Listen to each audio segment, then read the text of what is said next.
Welcome to our channel. So guys, మన ముందు అయితే అనలిస్ట్ అశోక్ కుమార్ గారు అయితే ఉన్నారు. అసలు విషయం ఏంటంటే వివేకానంద రెడ్డి హత్య కేసులో ఒకరొకరు చనిపోతున్నారు. నిన్న వివేకానంద రెడ్డి వాచ్మెన్ చనిపోవడం అసలు ఇది ఏంటి అర్థం అవ్వట్లేదు. దీన్ని పూర్తిగా అడిగి తెలుసుకుందాం మన అశోక్ కుమార్ గారిని అయితే. సో నమస్తే అండి. నమస్తే అండి. అసలు ఏంటండి వివేకానంద రెడ్డి హత్య కేసులో ఒకరికొకరు చనిపోతూనే ఉన్నారు. నిన్న వివేకానంద రెడ్డి వాచ్మెన్ చనిపోయాడు. ఇది ఏ విధంగా చూడొచ్చు? అవును, ఇప్పుడు కొన్ని శాస్త్రాలు సూత్రాలు అని ఉంటాయి. తిన్నింటి వాసాలు లెక్క పెడతారు అంటారు చూడు.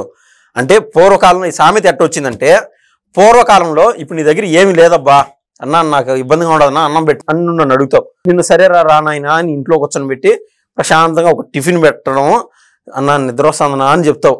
ఆడనే ఆడు మంచం వేసి పడుకోనాయనా అని చెప్తా. ఇది పాతకాలంలో జరిగిన సామెతలు ఎట్ట వచ్చాయంటే ఈ రకాన్ని వస్తూ ఉంటాయి. సరే, పుష్టిగా నిద్రలేసాము, మధ్యాహ్నం భోజనం టైం అయింది, సరే ఎన్ని ఇబ్బందులు పడుతున్నాడో పిల్లడు, మధ్యాహ్నం కూడా భోజనం పెడతా. అప్పుడు పూర్వకాలం ఇప్పుడు మాత్రం షెడ్, ఈ పెద్ద పెద్ద బిల్డింగ్లు అట్ట కాదు, మామూలుగా సాధారణ సగటు జీవితాల్లో అప్పుడు ఇంత దాలమందిరాలు పెద్ద పెద్ద కట్లేసి కప్పు వేసి కడతారు చూడండి ఇల్లు. అటువంటి వాసారు అంటారులే.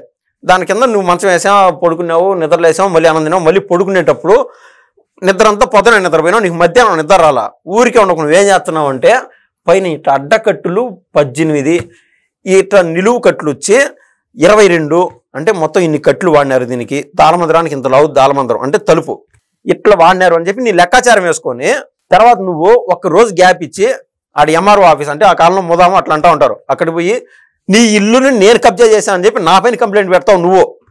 ఓరే నాయన అదేంద్ర స్వామి వీడికి అన్నం పెట్టిన పాపా నాకు ఇది జరిగిందని చెప్పి నేను అక్కడికి పోతే, నాయన నేను జీవితంలో కష్టపడి ఆ ఇల్లు కట్టుకున్నానని చెప్పి నువ్వు ముదాముకు చెప్తావు.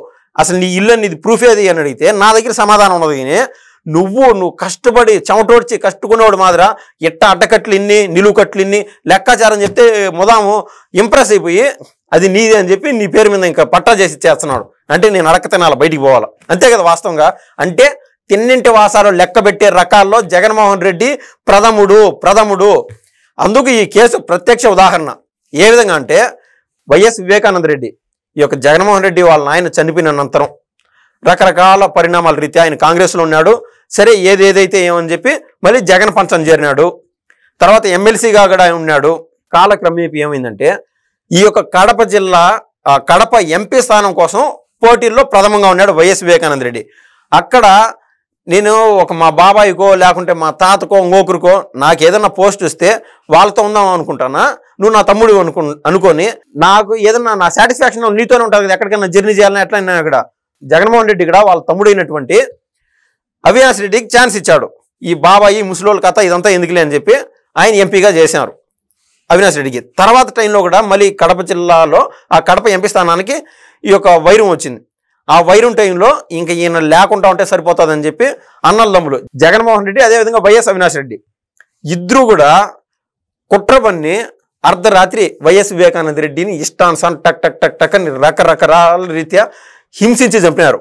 తర్వాత విజయసాయి రెడ్డి మీడియా పరంగా ముందుకొచ్చి ఏం చెప్పినాడో మనం అందరం చూసాం. అతను గుండెపోటు వచ్చి చనిపోయినాడని. ఆ టైంలో అసలు అంటే రక్తం బయటకు కనిపించకుండా ఏం చేశారంటే అతన్ని తీసుకెళ్లి భారతీరెడ్డి వాళ్ళ నాయన, అంటే జగన్మోహన్ రెడ్డికి స్వయాన మామ, అతని పేరు గంగిరెడ్డి, పేరు మోసిన డాక్టర్ కడప జిల్లాలో. అతని దగ్గర అంటే రక్తం రాకుండా పోస్ట్ మార్టం ఏమీ చేస్తారు కదా, ఆ టైంలో రక్తం రాకుండా అన్ని కుట్లేసేసారు. ఆ కుట్లేసిన దానికంటే సీన్ ముందు ఏం జరిగిందంటే, ఈ యొక్క వివేకానంద రెడ్డి వాళ్ళ కూతురు లాంగ్ నుంచి జర్నీ చేస్తుంది, దాదాపు 7-8 గంటల గ్యాప్ వచ్చింది. అప్పుడు దాకా అక్కడ ఇంకా ఆయన్ని బూట్ చేయాలని చెప్పి ప్రయత్నం చేశారు. ఆమె వచ్చి ఆమె స్వతహాగా డాక్టర్ వైఎస్ సునీతారెడ్డి చూసి ఇది ఏదో తేడాగా ఉన్నది, ఈ మరణంలో సహజ మరణం కాదని చెప్పి ఆమె డౌట్ రేకెత్తించాక గంగిరెడ్డి ఇన్వాల్వ్ అవ్వడము, అది ఈ మాదిరి హత్య అని చెప్పి ఆయన నిర్ధారించాడు. అంటే కుట్లేసిన దాంట్లో ప్రథముడు గంగిరెడ్డి, భారతిరెడ్డి వాళ్ళ నాయన. ఫస్ట్ ఈ యొక్క జరిగిన మరణాల్లో సంభవించింది ఏంటంటే వైఎస్ వివేకానంద రెడ్డి చనిపోయినాడు. ఆయన కేసులో ఇన్వాల్వ్ అయిన వాళ్ళలో కె శ్రీనివాసరెడ్డి, ఆయన 2019 2వ తారీఖు 9వ నెల చనిపోయినాడు. 2019లో చనిపోయినాడు కె శ్రీనివాసరెడ్డి. ఫస్ట్ మరణం వైఎస్ వివేకానంద రెడ్డిలో హత్య కేసులో ఉన్న అతను.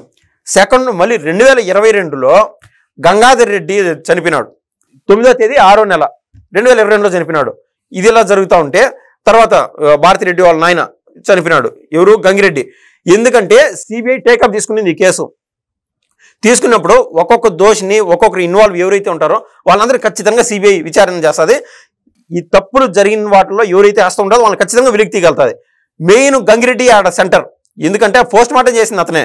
నా వర్క్గా నా వస్తే నా వల్ల కాదు మా భారతమ్మ, మీ ఆయనకి చెప్పు ఏదో ఒకటి సిబిఐని మన రాష్ట్రానికి రాకుండా ముందుగా ఆపేసేయని చెప్పి జగన్మోహన్ రెడ్డికి చెప్పమని చెప్పినాడు.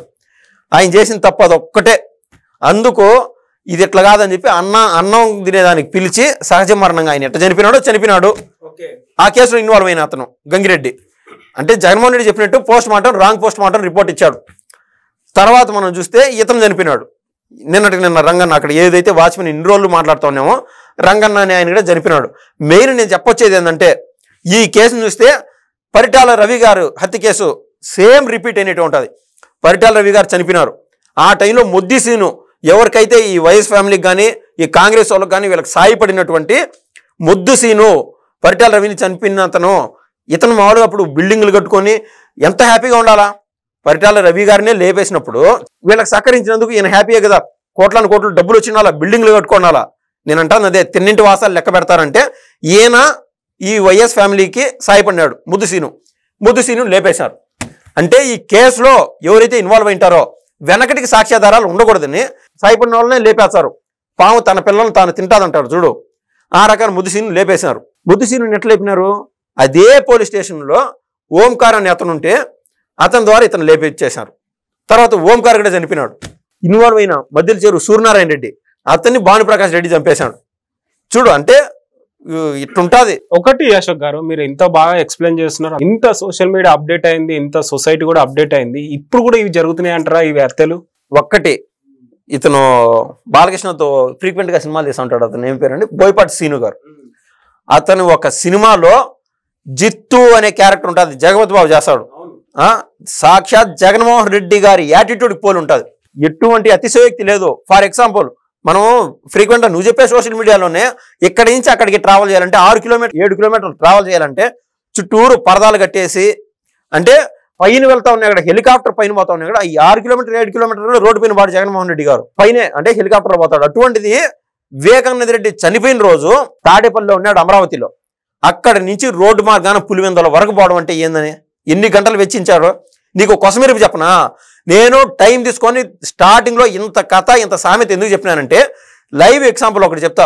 ఈ మధ్య ఒక 2 నెలలు ఉంటుంది మాక్సిమం టైం. చాలా భవిష్యత్తు ఉండేటువంటి అభిషేక్ రెడ్డి డాక్టర్ స్వయంగా ఈ యొక్క జగన్మోహన్ రెడ్డి గారికి బాబాయ్ కొడుకు అవుతాడు. అంటే ఇతను తమ్ముడు జగన్మోహన్ రెడ్డికి. ఆయన ఇతనికి సాయపడినాడు. జగన్మోహన్ రెడ్డి ఏ విధంగా సాయపడినాడు అంటే గతంలో కోడికత్తి కేసు అని నిన్నాం కదా.